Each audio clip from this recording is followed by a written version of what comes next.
The Vatican has always defended the two-state solution as the starting point for peace in the Holy Land. The Vatican Foreign Minister points out that the events of recent months only reaffirmed the Holy See's position. And I think many people, although recognizing that it is a very, very difficult call, realize that it's probably the only option on the table at the moment. And as we know, if there is the political will to bring this about, it can happen.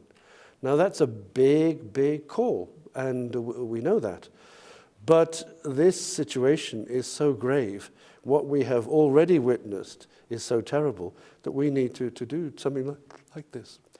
Archbishop Gallagher highlighted the fact that the two-state solution needs time, and that it is not about outlining a predefined plan. He says it is key that little by little, the parties involved in the conflict reach understandings on the issues they can agree upon. It would be a type of small-step diplomacy, as the Vatican has applied in other situations. I don't think it's sort of like a magic bullet that we pull out. It may be something that has to exist on paper, maybe with some degree of understanding, and then to be worked out. As for example, if within this two-state solution, in our version of it, if you like, we don't go as far as to deciding what is Jerusalem going to be the capital of Israel, the capital of Palestine. Over the past few months, the Archbishop has made several diplomatic journeys. One of them was to Jordan to celebrate 30 years of diplomatic relations with the Holy See. There, he met with Caritas and emphasized the enormous humanitarian work they carry out. They have managed to provide some $30 million to the needy people of Gaza, the West Bank, and Jerusalem.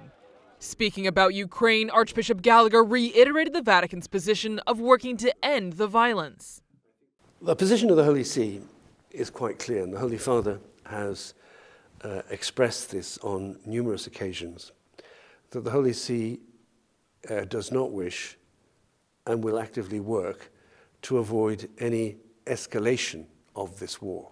So I think that although we would be encouraging all parties to take such measures to de-escalate the situation, at the same time we have to be realistic about the situation on the ground today and the fact that this is proving to be an extremely difficult, bloody and costly conflict. Recently, Vatican diplomacy has been active far beyond European borders. The first Vietnam Holy See Joint Working Group met in Hanoi. This meeting comes 10 months after the historic agreement between Vietnam and the Vatican to have a resident papal representative in the country. I think they saw that having somebody representing the Holy Father in the country would help us to improve our relations, would help cooperation, and would help us also, we have to be honest, to deal with difficulties and problems, some of the things which the authorities may not appreciate about the Church, so that at least they have someone to go to and to talk about it. Archbishop Gallagher pointed out that the Vietnamese authorities greatly appreciated the Church's social work during the pandemic. Diplomatic relations between the Vatican and Vietnam ceased in 1975 with the arrival of communism. However, regular communication resumed in the late 1990s.